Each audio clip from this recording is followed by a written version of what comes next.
Motivos improváveis para comprar uma geladeira. E essa aqui, ela tem essa compartimento em cima do freezer e aqui a geladeira. Você tá precisando pra quê? Desligada ela não gela não, né? Desligada ela não gela, desligada ela não funciona. Eu vou querer essa aí, então. Mas você quer uma geladeira aqui? Eu tô sem armário na cozinha. Ótimo.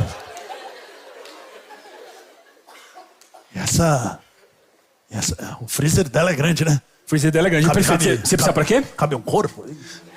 O corpo de um frango, você tá falando. Corpo de um frango. Um frango. Viu, já dá pra tirar do carro? Calma. Desculpa, senhor.